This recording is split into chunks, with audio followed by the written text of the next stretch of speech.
नमस्कार दोस्तों, एक बार मैं फिर से स्वागत करता हूं आप सभी लोगों का आपका अपने YouTube चैनल गुरुवर जी के में। जी हाँ दोस्तों, तो आज हम एक नई वीडियो की शुरुआत करने वाले हैं। तो आज के वीडियो में हम मुख्य रूप से UP triple S C PET 2022 के सिलेबस की चर्चा करेंगे। जैसा कि आप लोग जानते हैं कि UP triple S C PET के नए फॉर्म ला दिया है, यानी कि 2022 के लिए फॉर्म फिलअप करना प्रारंभ कर दिया है और इसी के संदर्भ में इन्होंने इसका सिलेबस भी जारी कर दिया है। आज हम उसी सिलेबस के बारे में जिक्र करेंगे और जानेंगे कि सिलेबस क्या है और किस पैटर्न पे या किस पैटर्न और किस आधार पे प्रश्न पूछे जाएंगे हमसे परीक्षाओं में। यदि मुख्य रूप से बात करें तो इसमें देखिए, इसका जो पूर्णांक होगा वह 100 नंबर का होगा और जो प्रश्नों की संख्या होगी वह 100 होगी, यानी कि 100 प्रश्न होंगे और 100 नंबर के होंगे। इससे आप लोग को पता चलता है कि प्रत्येक प्रश्न 1 नंबर का होगा। अवधि की बात करें तो 2 घंटे का आप लोग को समय दिया जाएगा इस पेपर के लिए। जैसा कि आप लोग जानते हैं कि सितंबर माह में किसी दिवस को इन्होंने परीक्षा कराया जाना मतलब निर्धारित किया है। अभी डेट तो निर्धारित नहीं है, लेकिन आप इतना समझ सकते हैं कि सितंबर माह में आप लोग का परीक्षा हो सकता है। इसी के संदर्भ में आज हम सिलेबस की बात करेंगे। सिलेबस इन्होंने बहुत ही विस्तार से दिया है। सिलेबस में कोई कमी मुझे नज़र नहीं आ रही है। फ़िलहाल बहुत ज़्यादा विस्तार है, यही कमी कह सकते हैं कि मतलब बहुत अधिक इसमें पूछा जा रहा है। ऐसा कोई भी टॉपिक नहीं है जो इसमें छूट रहा है, लेकिन इन्होंने विस्तार पूर्वक बताया है और कुछ मुख्य बिंदुओं को भी इन्होंने इंगित कर दिया है ताकि आप समझ सकें कि किसी विषय के तहत कितना पढ़ना है आप लोगों को। जैसे कि आप लोग देख रहे हैं, यहाँ पे हम केवल 3 बिंदुओं पे चर्चा कर पाए हैं, यानी कि 3 विषयों पे, यानी कि यहाँ पे जैसे कि भारतीय इतिहास के बारे में हम समझ पाए हैं, फिर भारतीय राष्ट्रीय आंदोलन और भूगोल। इसी 3 बिंदु के अलावा भी 15 बिंदुओं पे इन्होंने सिलेबस बनाया है, यानी कि अभी आप लोगों को 13 और पढ़ना पड़ेगा। यानी कि ये तो 3 हो गए और लगभग 12 और बिंदु आप लोग को पढ़ना पड़ेगा, कि उसको जानना पड़ेगा कि उसके अंतर्गत क्या क्या आप लोग को पढ़ना है। असल में वाइट बोर्ड पर उतनी जगह है नहीं, तो सभी चीज़ों को लिखा नहीं जा सकता है। हम इस पे वाइट बोर्ड पे समझा देते हैं इन तीनों टॉपिक को, और फिर हम आपको ले चलेंगे सीधे स्क्रीन पे आप लोगों को प्रदर्शित किया जाएगा पूरा सिलेबस, वहाँ के माध्यम से हम लोग समझ सकते हैं। तो सबसे पहले हम बात करते हैं भारतीय इतिहास की, तो कि भारतीय इतिहास का यहाँ पे सिलेबस दिया गया है। भारतीय इतिहास से यहाँ पे आपका केवल 5 नंबर का प्रश्न आएगा। 5 नंबर के प्रश्न में संपूर्ण इतिहास इन्होंने ख़त्म कर दिया है, जिसमें यहाँ पे सबसे पहले देखिए शुरुआत होता है सिंधु घाटी की सभ्यता से। अब सिंधु घाटी सभ्यता से मुख्य रूप से आप महत्वपूर्ण प्रश्नों को तैयार कर सकते हैं, जिसमें सामान्य रूप से ये प्रश्न पूछा जाता है कि सिंधु घाटी के विभिन्न शहरों की खोज किसने की और किस वर्ष की। इस प्रकार के महत्वपूर्ण प्रश्न होते हैं। या फिर सिंधु घाटी से निकलने वाली उन तमाम ऐतिहासिक तथ्यों के बारे में जानकारी आपसे पूछी जा सकती है। या फिर कौन सा शहर किस नदी के किनारे बसा हुआ है, इसके बारे में भी आपसे जानकारी मांगी जा सकती है सिंधु घाटी सभ्यता के संदर्भ में। इसमें बहुत गहराई से आप लोग को नहीं पूछा जाएगा। वो उम्मीद करते हैं कि आप इतिहास से या फिर सिंधु घाटी सभ्यता में PhD नहीं किए हैं, उन्हें इतना मालूम है, तो वह सामान्य प्रश्न ही बस पूछते हैं। यूपी ट्रिपल एस सी का जो PET का एग्ज़ाम होता है, बहुत ही सामान्य प्रश्न उसमें आते हैं।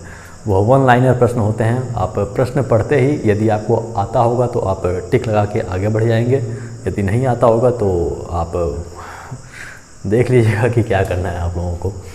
दूसरा जो टॉपिक है वह है वैदिक संस्कृति से संबंधित है। वैदिक संस्कृति से इसमें प्रश्न पूछे जाएंगे। वहीं बात किया जाए तो बौद्ध धर्म से संबंध में प्रश्न पूछे जाएंगे, लेकिन यहाँ पे बता दिया गया है कि बौद्ध धर्म के संदर्भ में जो गौतम बुद्ध की जीवनी के संदर्भ में इसमें प्रश्न पूछे जाएंगे। जीवनी और शिक्षाएँ, यानी कि उनकी कौन कौन सी शिक्षाएँ हैं। जीवनी के संदर्भ में उनकी कुछ प्रमुख घटनाएं हुई हैं जो उनके जीवन के संदर्भ में, उससे प्रश्न पूछे जा सकते हैं। और साथ ही उन्होंने क्या क्या शिक्षाएं दी हैं, यानी कि बौद्ध धर्म की महत्वपूर्ण शिक्षाओं के बारे में इसमें जानकारी पूछी जा सकती है। और हो सकता है कि उनके जो सगे संबंधित हैं, हो सकता है उनके माता पिता, भाई बहन या फिर और जो नात रिश्तेदार जो प्रसिद्ध हैं, उनसे संबंधित इसमें प्रश्न पूछे जा सकें, उनके नाम पूछे जा सकते हैं इसमें। वहीं बात करें हम जैन धर्म की, तो जैन धर्म में भी महावीर स्वामी के जीवनी के संदर्भ में यहाँ पे प्रश्न पूछे जाएंगे और उनकी शिक्षाओं के बारे में, यानी कि जैन धर्म के प्रमुख सिद्धांत और शिक्षाओं को आप लोग थोड़ा देख लीजिएगा। मौर्य वंश की बात करें तो मौर्य वंश में यहाँ पे साफ तौर पे लिख दिया गया है अशोक सम्राट, यानी कि मौर्य वंश के अंतर्गत आप थोड़ा बहुत देख लीजिएगा, थोड़ा बहुत इसके बारे में जानकारी हासिल कर लीजिएगा। लेकिन यहाँ पे इंगित कर दिया गया है कि मौर्य वंश के संदर्भ में सम्राट अशोक से प्रश्न इसमें पूछे जाएंगे। सम्राट अशोक का दो रूप आप देख सकते हैं, एक तो जब उन्होंने बौद्ध धर्म को नहीं अपनाया है उसके पहले का जो जीवन है उसे थोड़ा बहुत देख लीजिएगा। लेकिन जो बहुत सारा प्रश्न उठता है परीक्षाओं के लिए वो सभी का सभी जब उनका बौद्ध धर्म उन्होंने ग्रहण कर लिया होता है उसके बाद का ही उसमें प्रश्न ज़्यादा आता है। प्रमुख लड़ाइयाँ आप पढ़ सकते हैं इसके बारे में, और ये भी जान सकते हैं कि उन्होंने कौन कौन से शिलालेख उन्होंने लिखवाएं और कौन कौन से स्तंभ उन्होंने कहाँ कहाँ लगवाएं, इसके बारे में आप जानकारी थोड़ा हासिल कर सकते हैं। इसके बारे में आप प्रश्न पूछे जा सकते हैं। वहीं आप गुप्त वंश के बारे में बात करें तो आप देखिए समुद्रगुप्त और चंद्रगुप्त द्वितीय, इसके संदर्भ में आप लोग से प्रश्न पूछे जाएंगे। हर्षवर्धन को आप लोग थोड़ा बहुत पढ़ लीजिएगा। फिर हम देखते हैं राजपूत काल के बारे में, इसमें प्रश्न पूछा जाएगा। तो राजपूत काल में संपूर्ण राजपूत काल पढ़ने की आवश्यकता नहीं है, ये सब बहुत ज़्यादा महत्वपूर्ण नहीं है। इससे जो सल्तनत काल प्रारंभ होने के पहले का जो समय आता है, यानी कि मुख्य रूप से कहा जाए तो जो पृथ्वीराज चौहान के समय का जो काल रहा है और उन्हीं के समय के जो और भी राजा राजपूत राजा रहे हैं उसके संदर्भ में आप लोग थोड़ा बहुत पढ़ सकते हैं। और मुख्य रूप से इसमें राजपूत काल से भी जो प्रश्न पूछे जाते हैं वो सामान्य रूप से देखा जाए तो सल्तनत काल का जब आगमन होता है, गुलाम वंश की जब स्थापना होती है और जब युद्ध होता है उनसे मोहम्मद गोरी से, तो उसी के संदर्भ में इसमें ज़्यादा प्रश्न पूछे जाते हैं। दूसरा आप देखेंगे तो सल्तनत काल के प्रश्न इसमें आएंगे, जिसमें कि सामान्य रूप से 1206 से लेकर 1526 ईस्वी तक के प्रश्न इसमें शामिल किए जा सकते हैं। फिर आप देखेंगे मुग़ल साम्राज्य के संदर्भ में प्रश्न पूछे जाएंगे। इसमें कोई ऐसा नहीं बताया गया है कि किसी राजा के बारे में या किस सुल्तान के बारे में प्रश्न पूछा जाएगा। तो आप देख लीजिएगा महत्वपूर्ण जो राजा हैं इसमें आप लोग समझ जाएंगे कि जो महत्वपूर्ण राजा है उसके बारे में ज़्यादा टिप्पणी की रहती है किताबों में, तो उनके बारे में थोड़ा बहुत पढ़ लीजिएगा। उनका जो प्रशासन था किस प्रकार से था, या फिर उनके द्वारा की गई उन महत्वपूर्ण परिवर्तन या फिर महत्वपूर्ण घटनाओं को थोड़ा बहुत पढ़ लीजिएगा आप लोग। मुग़ल सम्राट हो गया, फिर मराठास के संदर्भ में इसमें प्रश्न पूछे जाएंगे। फिर वही बात करें तो हम ब्रिटिश राज का अभ्युदय और प्रथम स्वतंत्रता संग्राम, यानी कि ब्रिटिश राज का अभ्युदय किस प्रकार से होता है। और इसी के साथ आप लोग यह ब्रिटिश के बारे में ही नहीं बल्कि ब्रिटिश के साथ साथ और जो शक्तियाँ भारत आई थीं, जैसे कि पुर्तगीज़ हो गए या फिर फ्रेंच हो गए या फिर डच हो गए, तो वो किस प्रकार से भारत आए थे उनके बारे में भी थोड़ा बहुत पढ़ लीजिएगा। और ब्रिटिश राज से और हिंदुस्तान के राजाओं से जो संघर्ष हुआ था, जो युद्ध हुए थे, या फिर ब्रिटिश राज या फिर अन्य जो शक्तियाँ भारत में आई थी विदेशी शक्तियाँ, उनसे जो टकराव हुआ था उसके संदर्भ में आप लोग प्रश्न थोड़ा देख लीजिएगा। प्रथम स्वतंत्रता संग्राम के बारे में प्रश्न आप लोग देख लीजिएगा, महत्वपूर्ण प्रश्न इससे आ सकते हैं। फिर वहीं बात करें तो ब्रिटिश राज का सामाजिक एवं आर्थिक प्रभाव क्या पड़ा था, इसके बारे में आप लोग थोड़ा बहुत देख लीजिएगा। ये तो थोड़ा सा उच्च लेवल का थोड़ा सा ये लगता है, लेकिन थोड़ा बहुत देख लीजिएगा कि क्या इसमें पूछा जाएगा। वही जब हम आगे बढ़ते हैं तो यहाँ पे भारतीय राष्ट्रीय आंदोलन की बात की जाती है दूसरे टॉपिक के अंतर्गत। ये भी 5 नंबर का है। असल में जो भारतीय स्वतंत्रता आंदोलन है वो भी कहीं ना कहीं सामान्य रूप से देखा जाए तो ये भी इतिहास यानी कि आधुनिक इतिहास का ही भाग है। इसमें आप देखेंगे तो स्वाधीनता आंदोलन के प्रारंभिक वर्ष के बारे में पूछा है, फिर स्वाधीनता तथा सविनय अवज्ञा आंदोलन, महात्मा गांधी तथा अन्य नेताओं की भूमिका क्या थी स्वदेशी आंदोलनों में और सविनय अवज्ञा आंदोलनों में, इन्हें आप लोग थोड़ा बहुत पढ़ लीजिएगा। वहीं बात करें क्रांतिकारी आंदोलन तथा उग्र राष्ट्रवाद का उदय, कैसे उग्र राष्ट्रवाद का उदय होता है, और नरम दल गरम दल के बारे में थोड़ा बहुत पढ़ लीजिएगा। उसके प्रमुख नेता कौन कौन से थे उनके बारे में पढ़ लीजिएगा, और किस नरम दल के कौन से नेता उस समय कांग्रेस के अध्यक्ष थे, इन सभी चीज़ों के बारे में आप इसमें जान सकते हैं। इसमें मुख्य रूप से आप लोग थोड़ा सा भगत सिंह के बारे में, गोपाल कृष्ण गोखले हो गए, थोड़ा बहुत जो भी मतलब उस समय कहते हैं जैसे चंद्रशेखर आज़ाद हो गए, तो ये सारी चीज़ें आप उनके बारे में थोड़ा बहुत पढ़ लीजिएगा, मुख्य बिंदु। और फिर उसके बाद बात की जाए तो विधायी संशोधन जितने भी हुए थे 1914, 1919, 1935, ब्रिटिश इंडिया एक्ट 1935 बहुत महत्वपूर्ण है, यहाँ पे देखिए इंगित किया गया है अलग से। इसके साथ और जो भी विधायी संशोधन हुए थे उसमें जो प्रमुख संशोधन हुए थे उन सभी चीज़ों को आप पढ़ सकते हैं। उसमें ऐसे डायरेक्ट ही प्रश्न पूछ लिया जाता है कि इस क्षेत्र में इस प्रकार का संशोधन किस अधिनियम के तहत लाया गया था या फिर किस ब्रिटिश इंडिया एक्ट के तहत लाया गया था, इससे संबंधित प्रश्न पूछे जाते हैं। वहीं बात किया जाए तो यहाँ पे भारत छोड़ो आंदोलन, आज़ाद हिंद फौज तथा नेताजी सुभाष चंद्र बोस के बारे में इसमें प्रश्न पूछा जा सकता है। तो यहाँ पे देखेंगे जो भारतीय राष्ट्रीय आंदोलन है ये आपको अच्छे से पढ़ना पड़ेगा, क्योंकि यदि आप बस इतना टॉपिक संभाल लेंगे तो 5 नंबर मिलेगा, या फिर आप पूरा इतिहास पढ़ेंगे तो भी आप लोग को 5 नंबर मिलेगा। तो यह टॉपिक यदि आप अच्छे से तैयार कर लेते हैं, क्योंकि इसमें फैक्चुअल प्रश्न आते हैं, इसमें जो भी चीज़ें हैं वह सब स्पष्ट रूप से इतिहास की किताबों में आपको मिल जाएगा, उसमें कोई बहुत बड़ी समस्या नहीं होगी, ना ही बहुत बड़ा कोई कन्फ्यूजन है। तो स्टेप बाय स्टेप आप इस चीज़ को तैयार कर सकते हैं। चलिए बात करते हैं तीसरे टॉपिक जो कि भूगोल की है। भूगोल भी यहाँ पे देखते हैं कि 5 नंबर का आपसे पूछा जाएगा। और इसमें सबसे पहले हम बात करें नदियाँ तथा नदियों की घाटियों के बारे में पूछा जाएगा। यह जो है यह भारत और विश्व के संदर्भ में है, सारी चीज़ें भारत और विश्व के संदर्भ में। नदियाँ तथा नदियों की घाटी, उसके बाद तो भूजल संसाधन के संदर्भ में इसमें प्रश्न पूछा जाएगा। पर्वत हो गया, पहाड़ियाँ हो गई, हिमनद हो गए, इसके बारे में प्रश्न पूछा जाएगा। और मरुस्थल तथा शुष्क क्षेत्र विश्व या फिर भारत में कितने हैं, कौन सबसे बड़ा है या फिर कौन सबसे छोटा है, या फिर किस मरुस्थल की कौन सी खासियत है, इसके संदर्भ में आप लोग वन लाइनर जो प्रश्न होते हैं उन्हें आप तैयार कर सकते हैं। वन के संदर्भ में इसमें प्रश्न पूछा जाएगा। फिर खनिज संसाधन भारत के संदर्भ में मुख्य रूप से कि भारत में कौन कौन सी खनिज संसाधन किस प्रकार के हैं, या फिर कौन कौन से खनिज पदार्थ यहाँ पे प्राप्त होते हैं, इसके बारे में थोड़ा बहुत जानकारी आप लोग हासिल कर सकते हैं। और फिर भारत एवं विश्व का राजनीतिक भूगोल, इसके बारे में जानकारी हासिल कर सकते हैं। और जलवायु तथा मौसम के बारे में, और टाइम जोन के बारे में, और जनसांख्यिकी परिवर्तन तथा प्रवास के संदर्भ में आप लोग थोड़ा बहुत पढ़ लीजिएगा।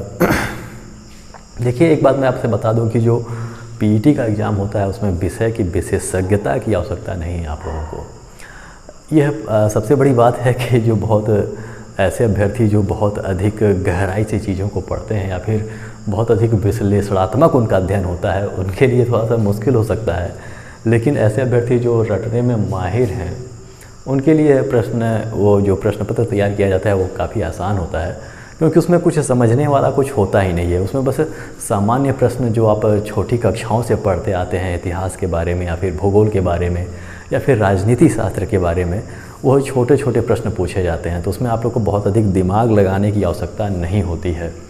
आप यदि आपको आता है तो आप उसे आसानी से कर सकते हैं, यदि नहीं आता है तो आप उसको गलत कर सकते हैं। यदि इसमें नेगेटिव मार्किंग की बात करें तो मुझे लगता है कि 1/4 मुझे थोड़ा देखना पड़ेगा, अभी मैं देख लूँगा। 1/4 इसमें नेगेटिव मार्किंग है, यानी कि यदि आप एक क्वेश्चन गलत करते हैं तो आपका 1/4 नंबर काट लिया जाएगा। तो चलिए हम आगे भी देख लेते हैं कि कौन कौन से बिंदुएं दी हुई हैं, कौन कौन से विषय और दिए हुए हैं। तो आपके स्क्रीन पर उस चीज़ को प्रदर्शित किया जाएगा, जो कि उसका बाकायदे सिलेबस जो UPSSC ने जारी किया है वही प्रदर्शित होगा आपके स्क्रीन पे, तो उसे आप देखिएगा। ये तीसरा टॉपिक हम लोग कर ही चुके हैं, भूगोल जो संबंधित है। फिर हम नीचे आते हैं चौथे टॉपिक पे, तो ये भारतीय अर्थव्यवस्था से संबंधित प्रश्न इसमें पूछे जाएंगे, जो कि 5 नंबर का आएगा पेपर आप लोगों का। इसमें जब आप देखेंगे तो यहाँ पे देखिए भारतीय अर्थव्यवस्था 1947 से लेकर 1991 तक की भारतीय अर्थव्यवस्था किससे प्रश्न पूछे जाएंगे, क्योंकि यह एक महत्वपूर्ण दौर रहा है आज़ादी के बाद से लेकर 1991 तक। 1991 के बाद थोड़ा बहुत भारत में जो आर्थिक व्यवस्था थी, जो कि अर्थव्यवस्था थी, उसमें कुछ बहुत अधिक परिवर्तन देखने को हमें मिलता है। और साथ ही हम बात करें तो यहाँ पे देखिए इसके संदर्भ में जो टॉपिक आप लोग को पढ़ना है, जैसे योजना आयोग तथा पंचवर्षीय योजनाओं के बारे में आप पढ़ सकते हैं कि योजना आयोग का प्रारंभ किस वर्ष हुआ था, कौन कौन से पंचवर्षीय योजना में कौन कौन सी मुख्य बिंदुएं बताई गई थी, या फिर कौन कौन सी उसमें विशेषताएं थीं, इसके बारे में आप लोग पढ़ लीजिएगा। योजना आयोग के साथ ही आप लोग नीति आयोग के बारे में भी तो आप पढ़ लीजिएगा, क्योंकि आप लोग जानते हैं कि 2014 के बाद जब नरेंद्र मोदी जी की सरकार आई तो योजना आयोग को वहाँ पे समाप्त करके नीति आयोग का गठन कर दिया गया। तो नीति आयोग के बारे में भी थोड़ा बहुत आप लोग जानकारी हासिल कर लीजिएगा। और साथ ही देखिए यहाँ पे मिश्रित अर्थव्यवस्था का विकास निजी एवं सार्वजनिक क्षेत्र में किस प्रकार से भारत के संदर्भ में मिश्रित अर्थव्यवस्था का विकास हुआ था, इसके संदर्भ में आप लोग यहाँ पे थोड़ा बहुत देख लीजिएगा। हरित क्रांति, इसमें हरित क्रांति में बहुत मतलब गहराई से पढ़ने की कुछ आवश्यकता नहीं है। इसमें थोड़े बहुत कि हरित क्रांति भारत में कब आया, या फिर इसके जैसे कि प्रश्न पूछा जाता है कि इसके पिता कौन है, मतलब विश्व के पिता किसे माना जाता है, या फिर भारत के संदर्भ में हरित क्रांति का जनक किसे माना जाता है। तो इन सभी प्रश्नों को आप इसमें देख सकते हैं। और साथ ही दुग्ध विकास एवं ऑपरेशन फ्लड के संदर्भ में आप देख सकते हैं कि कौन कौन से प्रश्न इसमें हैं। और फिर बैंकों का राष्ट्रीयकरण तथा सुधार, यानी कि बैंकों का राष्ट्रीयकरण किस वर्ष होना प्रारंभ हुआ, या फिर प्रथम वर्ष में जब प्रथम राष्ट्रीयकरण हुआ था कितने बैंक उसमें राष्ट्रीयकृत किए गए थे, या फिर दूसरे जो आया था, जो दूसरा राष्ट्रीयकरण आया था बैंकों का, उसमें कितना बैंक राष्ट्रीयकृत किए गए थे, इसके संदर्भ में आप लोग जानकारी हासिल कर सकते हैं थोड़ा बहुत। फिर वर्ष 1991 में आर्थिक सुधार एवं उसके बाद की अर्थव्यवस्था, यहाँ पे जैसा कि मैंने कहा कि 1991 के बाद में जब वैश्वीकरण यहाँ पे भारत में आया तो उसके बाद बहुत सारा अर्थव्यवस्था में उसमें परिवर्तन हुआ था, जिसके संदर्भ में आप लोग थोड़ा बहुत मोटी चीज़ें उसमें आप लोग देख सकते हैं। फिर वर्ष 2014 के पश्चात के आर्थिक सुधार के बारे में आप लोग पढ़ सकते हैं, जैसा कि यहाँ पे कृषि सुधार, या फिर ढांचागत सुधार, या फिर श्रम सुधार, आर्थिक सुधार, या फिर जीएसटी। यानी कि इसमें कहा जाए, यानी कि 2014 के पश्चात जो आर्थिक सुधार हुआ है, इसमें आप लोग थोड़ा देख लीजिएगा जो नरेंद्र मोदी की जो विभिन्न नई नई नीतियाँ आई हैं जो आर्थिक क्षेत्र से संबंधित है, उसके बारे में आप लोग थोड़ा बहुत पढ़ लीजिएगा। और फिर जब हम नीचे आते हैं तो यहाँ पे भारतीय संविधान एवं लोक प्रशासन, यानी कि इंडियन कॉन्स्टिट्यूशन के प्रश्न पूछे जाएंगे। यानी कि सामान्य रूप से कहा जाए तो यहाँ पे राजनीति विज्ञान से संबंधित प्रश्न पूछे जाएंगे, जो कि 5 नंबर का आप लोग का प्रश्न होगा। यहाँ पे देखिए सबसे पहला जो हेडिंग है वो भारतीय संविधान के संबंधित है, यानी कि भारतीय संविधान में कौन कौन से प्रश्न पूछे जाएंगे। तो यहाँ पे देखिए भारतीय संविधान की मुख्य विशेषताएं पूछी जाएगी, राज्य के नीति निर्देशक सिद्धांत हो गया, मौलिक अधिकार एवं कर्तव्य हो गया, संसदीय प्रणाली हो गया, संघीय प्रणाली एवं संघ एवं केंद्र शासित प्रदेश केंद्र राज्य संबंध, इसके संदर्भ में प्रश्न पूछे जाएंगे, या फिर न्यायिक ढांचा, सर्वोच्च न्यायालय, उच्च न्यायालय, इससे संबंधित मतलब जो सामान्य प्रश्न होते हैं वही आएंगे। बहुत बड़े प्रश्नों की आप लोग उम्मीद मत करिएगा, सामान्य प्रश्न जो पूछे जाते हैं ऐसे ही प्रश्न आएंगे इसमें। फिर जिला प्रशासन हो गया, फिर स्थानीय निकाय तथा पंचायती राज संस्थाएं, इसके संदर्भ में प्रश्न पूछे जाएंगे। फिर जब आप नीचे आएंगे तो यहाँ पे देखिए सामान्य विज्ञान, यानी कि जनरल साइंस के 5 नंबर के इसमें प्रश्न आएंगे, जिसमें कि प्रारंभिक भौतिक विज्ञान, प्रारंभिक रसायन विज्ञान, प्रारंभिक जीव विज्ञान, इससे संबंधित आपसे प्रश्न पूछे जाएंगे। वही जब हम नीचे आएंगे तो यहाँ पे प्रारंभिक अंक गणित, देखिए इसमें मैथ बहुत सिंपल पूछा जाता है। मैथ के जो चैप्टर है वो भी बहुत कम है, जैसा कि आप देख सकते हैं, जैसे पूर्ण संख्या, भिन्न तथा दशमलव हो गया, प्रतिशतता हो गया, साधारण अंक गणित समीकरण के प्रश्न आएंगे, वर्ग एवं वर्गमूल से संबंधित हो गया, घातांक एवं घात से संबंधित हो गया, औसत से संबंधित हो गया। तो यही मतलब 4-5 ही बस टॉपिक है जो मैथ में आप लोग को पढ़ के जाना है। 5 नंबर का ये भी आएगा आप लोगों का। फिर जब हम नीचे चलते हैं तो यहाँ पे देखिए सामान्य हिंदी हो गया, सामान्य हिंदी 5 नंबर का आएगा, जिसमें आप लोग का संधि हो गया, विलोम शब्द, पर्यायवाची शब्द, वाक्यांशों के लिए एक शब्द हो गया, लिंग हो गया, समश्रुति भिन्नात्मक शब्द हो गया, मुहावरे लोकोक्तियाँ हो गई, सामान्य अशुद्धियाँ हो गई, लेखक और रचनाएं हो गई, गद्य एवं पद्य दोनों की इससे संबंधित इसमें प्रश्न पूछे जाएंगे। मुख्य रूप से लेखकों के बारे में बताएं तो जो कुछ प्राचीन जो लेखक हैं, जो प्रमुख लेखक हैं, उन्हें आप लोग पढ़ लीजिएगा, या फिर आज के संदर्भ में समसामयिकी घटनाओं के अंतर्गत जो कुछ लेखकों को मान लीजिए किसी ऐसे लेखक को जिसे किसी सम्मान से सम्मानित किया गया है, किसी पुरस्कार से सम्मानित किया गया है, तो उनके जो लेख हैं उनके बारे में थोड़ा बहुत आप लोग जानकारी हासिल कर लीजिएगा। वहीं हम सामान्य अंग्रेजी की बात करें तो ये भी 5 नंबर के आते हैं, जिसमें कि अंग्रेजी व्याकरण और अपठित गद्यांश पर आधारित प्रश्न आते हैं। उसमें आप लोगों को अनसीन पैसेज दे दिए जाएंगे, कुछ कहानी टाइप के होंगे और उसी के संदर्भ में आपसे प्रश्न पूछे जाएंगे। इंग्लिश के बारे में आपको चिंतित होने की आवश्यकता नहीं है। यदि आप हाई स्कूल लेवल तक भी बढ़िया से इंग्लिश पढ़े हैं तो इंग्लिश का आप लोग आसानी से कर ले जाएंगे, बहुत अधिक कोई कठिन पेपर नहीं आता है। जहाँ तक अंग्रेजी व्याकरण के संदर्भ में प्रश्न है तो यहाँ पे मुख्य रूप से पर्यायवाची शब्द या फिर विलोम शब्द से संबंधित 2-3 शब्द पूछ लिए जाते हैं, जिसमें आप लोग को मतलब बताना होता है उसका। 10वें नंबर की बात करें, यहाँ पे तर्क एवं तर्क शक्ति यानी कि रीजनिंग से संबंधित प्रश्न इसमें पूछे जाएंगे, जो कि 5 नंबर के आएंगे। इसमें मुख्य रूप से बृहद एवं लघु चैप्टर से प्रश्न आएगा। बृहद एवं लघु से संबंधित हो गया कि मतलब छोटे से बड़े की ओर या फिर बड़े से छोटे की ओर। जैसे हम लोग बात करें उत्तर प्रदेश, फिर उत्तर प्रदेश के बाद बात करेंगे तो भारत की बात करेंगे, भारत के बाद बात करेंगे तो हम एशिया की बात करेंगे, एशिया के बाद बात करेंगे तो हम फिर पृथ्वी की बात करेंगे। तो इस तरह से कैसे क्रम में बढ़ता है, ऐसे संबंधित प्रश्न आते हैं। आपको क्रम वाइज इसको लगाना होता है, या फिर छोटे से बढ़ते क्रम में या फिर बढ़ते से घटते क्रम में। फिर वहीं बात करें क्रम एवं रैंकिंग के प्रश्न आते हैं, संबंध से संबंधित प्रश्न आते हैं। समूह से भिन्न को अलग करना होता है, कुछ समूह दिए रहेंगे और उस समूह में जो आप लोग को सबसे अलग लगेगा उसे छांटना होगा। फिर कैलेंडर एवं घड़ी से संबंधित प्रश्न आते हैं, कारण और प्रभाव हो गया, कोडिंग डिकोडिंग हो गया, इसमें संख्या और अक्षर दोनों से प्रश्न पूछे जाएंगे। फिर बात किया जाए तो निगमनात्मक तर्क कथन विश्लेषण एवं निर्णय के प्रश्न इसमें पूछे जाएंगे। समसामयिक यानी कि करंट अफेयर्स के देखिए 10 नंबर के प्रश्न आप लोग से पूछे जाएंगे, तो ये लोग थोड़ा बात ध्यान रखिएगा कि करंट अफेयर थोड़ा बहुत तैयार कर लीजिएगा, जो कि भारत एवं वैश्विक घटनाएं जो हैं प्रमुख, उससे संबंधित प्रश्न इसमें पूछे जाएंगे। सामान्य जागरूकता के संदर्भ में प्रश्न बात किया जाए, जो कि कहा जा सकता है कि स्टैटिक्स जीके से संबंधित इसमें प्रश्न है, जो आप लोगों को बस रटना होता है चीज़ों को। तो वो 10 नंबर के इसमें आने वाले हैं, जिसमें कि भारत के पड़ोसी देश हो गया, देश राजधानी एवं मुद्रा हो गया, भारत के राज्य तथा केंद्र शासित प्रदेश हो गए, भारतीय संसद, राज्यसभा, लोकसभा और विधानसभा, विधान परिषद से संबंधित प्रश्न हो गए, राष्ट्रीय एवं अंतर्राष्ट्रीय दिवस हो गए, विश्व संगठन एवं उसके मुख्यालय हो गए, भारतीय पर्यटन स्थल हो गए, भारत की कला एवं संस्कृति हो गई, भारत एवं विश्व के खेल हो गए, भारतीय अनुसंधान संगठन हो गया, प्रसिद्ध पुस्तकें एवं लेखक हो गए, पुरस्कार एवं विजेता हो गए। यानी कि इसमें आप देख सकते हैं, इसमें जो रटने वाली चीज़ें होती हैं कि एक साइड में प्रश्न रहता है छोटा सा, उसके बगल में उसका उत्तर दिया जाता है, तो बस इसी तरह से आप लोग रट लीजिएगा सारी चीज़ें। फिर जब हम नीचे आएंगे तो यहाँ पे जलवायु परिवर्तन एवं पर्यावरण से संबंधित भी इसी के अंतर्गत प्रश्न पूछे जाएंगे। और अब देखिए जो 13वां और 14वां और 15वां है, ये आप लोगों के लिए बहुत महत्वपूर्ण है, क्योंकि ये बस 3 ही टॉपिक 10-10 नंबर के हैं, यानी कि 30 नंबर को कवर करते हैं। और जहाँ तक मुझे याद है कि जो 2021 में पीईटी का एग्ज़ाम हुआ था, वो एग्ज़ाम बहुत ही हलवा किस्म का हुआ था, मतलब बहुत आसान था।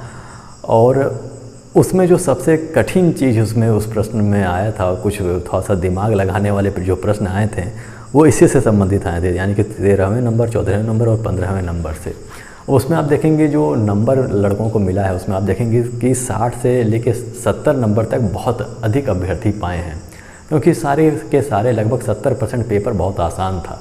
लेकिन जो 30 नंबर का, जो 30% का यह नंबर है, यही उसमें महत्वपूर्ण थोड़ा सा भूमिका निभाया था। जो अभ्यर्थी इसे कर ले गए थे, उनका नंबर बहुत अच्छा आ गया था, उनका 70 से ऊपर नंबर उन्होंने पाया था। इसमें आप देखेंगे तो यहाँ पर देखिए अपठित हिंदी गद्यांश का विवेचन एवं विश्लेषण, इसमें 2 गद्यांश आएंगे, यानी कि अनसीन पैसेज, 2 अनसीन पैसेज आएंगे, जो कि 5-5 प्रश्न आएंगे प्रत्येक में, यानी कि 10 प्रश्न आएंगे और 1-1 नंबर के रहेंगे और 10 नंबर के वो रहेंगे। वहीं हम बात किया जाए तो ग्राफ की व्याख्या एवं विश्लेषणात्मक, यानी कि इसमें थोड़ा सा मैथ जो टाइप के आते हैं, जिसमें ग्राफ रहते हैं, उसमें कई सारे बिंदु दिए रहते हैं, कई सारे डाटा दिए रहते हैं उसमें, उसके आधार पर इसमें प्रश्न पूछे जाएंगे। इसमें भी 2 ग्राफ से संबंधित प्रश्न होंगे, जिसमें 5-5 प्रश्न होंगे, यानी कि कुल मिलाकर 5 प्रश्न कुल मिलाकर 10 प्रश्न आएंगे और जो कि 10 नंबर के होंगे। फिर वहीं बात किया 15वें नंबर की, तो यहाँ पे देखिए तालिका की व्याख्या एवं विश्लेषण, और इसमें भी 2 तालिकाएँ आएंगी और प्रत्येक में 5-5 यानी कि 10 प्रश्न आएंगे और 10 नंबर के ये होंगे। नीचे इसके संदर्भ में कुछ बताया गया है। यहाँ पे देखिए कि क्रम संख्या 1 से 9 पर अंकित शैक्षणिक विषयों से संबंधित प्रश्नों की कठिनाई का स्तर राष्ट्रीय शैक्षिक एवं अनुसंधान परिषद यानी कि NCERT द्वारा निर्धारित सेकेंडरी, सीनियर सेकेंडरी स्तर का होगा। यानी कि जो इसका लेवल होगा 1 से 9 तक की जो विभिन्न विषय हैं, यानी कि जो सामान्य विषय जो हम लोग कक्षा 6 से लेके हाई स्कूल तक पढ़ते हैं, इससे संबंधित जो NCERT के लेवल का जो प्रश्न होता है, जैसा कि मैंने आपसे बताया, उसी लेवल के प्रश्न आएंगे। मैं आपसे बताना चाहता हूँ कि दोस्तों मैंने भी एनसीईआरटी के जो क्लास 6 से लेकर इंटरमीडिएट तक की कक्षाएं हमने शुरू की हैं, जिसमें हम इस समय क्लास 6 के साइंस को पढ़ा रहे हैं। तो यदि आप तैयारी करना चाहते हैं और उसे देखना चाहते हैं और जानना चाहते हैं एनसीईआरटी के किताबों को, तो आपका स्वागत है हमारे इसी चैनल पे। आप जाके देखेंगे प्लेलिस्ट में, तो एनसीईआरटी क्लास 6 के नाम से आपको प्लेलिस्ट मिल जाएगा, जहाँ पे विभिन्न वीडियो आप लोग को देखने को मिलेगा। वहीं इसमें देखा जाए दूसरा जो बताया गया है, इसमें देखिए परीक्षा का प्रकार वस्तुनिष्ठ, प्रकृत एवं प्रश्नपत्र बहुविकल्पीय प्रश्नों पर आधारित होगा। यानी कि वही ऑब्जेक्टिकल प्रश्न आएंगे, यानी कि एक प्रश्न रहेगा, 4 उत्तर दिया रहेगा, जिसमें से एक सही रहेगा। और फिर यहाँ पे देखिए दिया हुआ कि प्रत्येक उत्तर गलत के लिए, जैसा कि मैंने बोला था कि 1/4 अंक की कटौती की जाएगी। तो यही देखा आप लोगों ने दोस्तों कि कितना विस्तृत में इस सिलेबस को बताया गया है। बहुत बड़ा सिलेबस है, इसे बताते बताते मैं स्वयं थक गया हूँ। और यदि कोई कन्फ्यूजन हो तो कमेंट के माध्यम से पूछ लीजिएगा, वहाँ पे आप लोग का जो भी कन्फ्यूजन होगा उसे दूर कर दिया जाएगा। तो ये सिलेबस था हमारा 2022 का सिलेबस।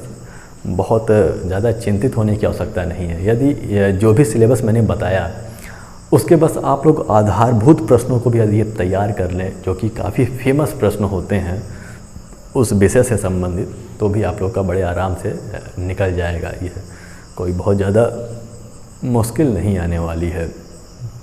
हमारे चैनल पे भी इससे संबंधित बहुत सारे प्रश्न पड़े हुए हैं, जहाँ से जाके आप उन्हें देख सकते हैं और चीज़ों को पढ़ सकते हैं और सीख सकते हैं। तो इसी के साथ आज की वीडियो समाप्त करते हैं। आशा करते हैं कि आज की वीडियो आपको पसंद आई होगी, और यदि पसंद आई तो इसे लाइक कर दीजिएगा, हमारे चैनल को सब्सक्राइब कर दीजिएगा और बेल आइकन भी प्रेस कर दीजिएगा, ताकि जब हम नई वीडियो लेकर आएँ तो उसकी जानकारी आपको हो सके। तो हमारे साथ बने रहने के लिए बहुत बहुत धन्यवाद। मिलते हैं अपने अगले वीडियो में।